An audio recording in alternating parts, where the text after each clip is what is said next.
Do you like talking? Do you like conversing with people? Do you like having a drink, having a nice convo, but you like to have that conversation be longer than one round? Then you're gonna wanna listen up. I've got 3 low ABV cocktails that every home bartender should know. But they may be low in ABV, but they are not low in flavor. All right, so stick around. Stick around, let's go. Number 1, the Charlie Chaplin. As you can guess, this drink was named after the silent movie star, Charlie Chaplin, but this cocktail was also created at the original Waldorf Astoria Hotel in New York City, which is a whole other story. The original hotel stood where the Empire State Building is now. So if you are interested in that sort of thing, we talked about it in the actual video, but right now, let's just make the drink. It's 3 ingredients, all equal parts, and it's just a flavor bomb. In a shaking tin, start with 1 ounce of sloe gin. To that, add 1 ounce of an apricot liqueur, and finally 1 ounce of fresh lime juice. It's that simple. Add ice and shake, double strain into a cocktail glass, garnish with a lime wheel. There it is, the Charlie Chaplin. Cheers.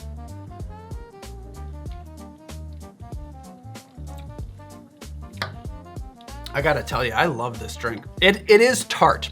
We have no simple syrup or any just straight sugar to add to this drink. So it is sour, but the sloe gin, which by the way is not gin, it's a gin-based liqueur. Got it right here. And it's made with sloe berries, so it has a berry fruitiness to it, but also that apricot liqueur, which if you look at old recipes, they call for apricot brandy. And in those recipes, what they mean is an apricot liqueur. Proof of that, if you used a true apricot eau de vie, an unsweetened apricot brandy, this drink would be far too sour. So that's why a liqueur is what you want. On a hot day, this is really good, but honestly, the flavors, it doesn't matter what's going on outside. Right now, it's actually freezing outside. It's single digits. Woke up this morning, it was 2 degrees Fahrenheit. No idea what that is in Celsius, but it's cold. See? On to number 2. Oh, guess what, guys? We don't have any sponsors this week. So do yourself a favor and check out the links down below. Grab yourself a bottle of my grenadine or my falernum from Portland Syrups. Check those out and support the channel. Thank you to all of those who already have. On to number 2. The Chrysanthemum. This is a really interesting one. I've been a fan of this drink for a long time. It dates back to over 100 years ago, and it was served on a German cruise liner called the SS Europa.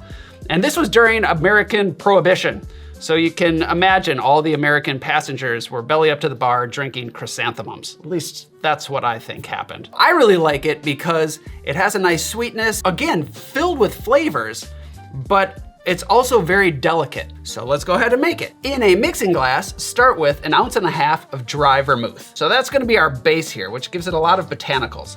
Then we're gonna add 3/4 ounce of Benedictine and 3 dashes of absinthe. Now, I also like to do a regal stir here, so take 1 swath of orange peel, express the oils into the mixing glass, drop it right in, add ice and stir, then strain that off into a cocktail glass, express more orange oils across the top, hit the sides, garnish with the peel, and there it is, the Chrysanthemum.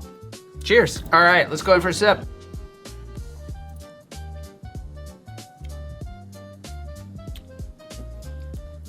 Yeah, that's really nice.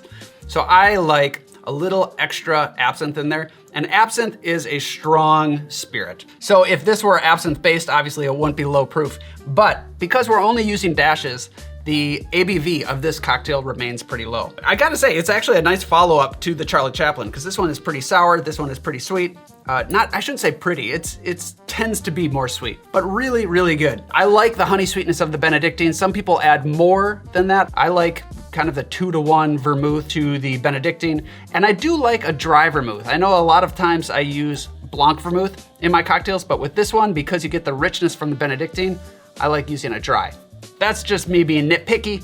You figure out what works best for you. Highly recommend. Very good. Finally, on to number 3, the Bitter Giuseppe. So we've got a sour cocktail, we've got a sweeter cocktail. This next one is gonna be our bitter cocktail. This one was created by Stephen Cole, a bartender here in Chicago, and it's not a classic, although I think you could call this a modern classic at this point, but it's a contemporary take on low ABV cocktails. Stephen also breaks a cocktail making rule, which I will talk about a little bit later, see if you can catch it. So in a mixing glass, start with 2 ounces of Cynar, add 1 ounce of sweet vermouth, 1/4 of an ounce of fresh lemon juice, 4 dashes of orange bitters, and then I like to do a Regal stir again here. 1 swath of lemon, express the oils into the mixing glass, drop it in, add ice and stir, grab a chilled glass and a large chunk of ice, drop that right in and strain the cocktail into the glass. Express lemon oil across the top, hit the sides, and there we have the Bitter Giuseppe. Cheers. So,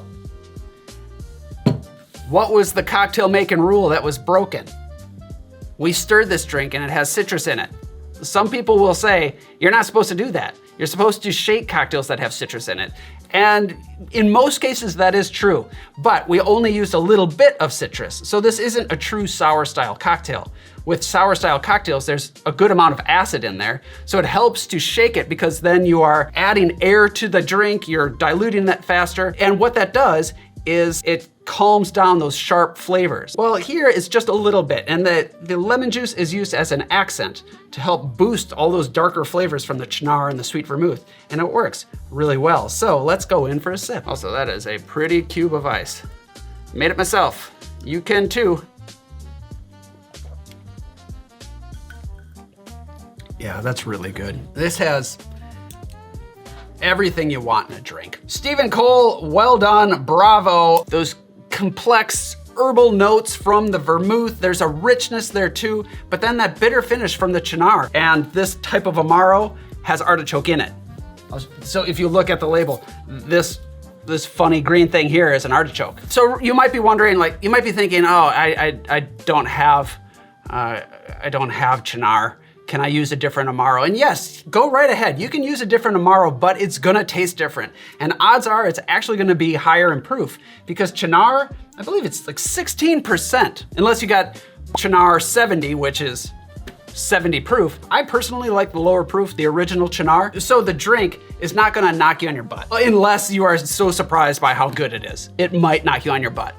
That's a good way to be knocked on your behind. As a testament to how good the Bitter Giuseppe is, Oz asked me to make one for her when I was making this one. So she's got another one on the other side of the camera. So there it is, 3 low ABV cocktails that hit every time. If you wanna make these for yourself and you need some bottles, go to House of Bitter Bear where the entire collection is curated by me, and check us out over on Patreon for sneak peeks and exclusive after hours episodes. Appreciate all of you.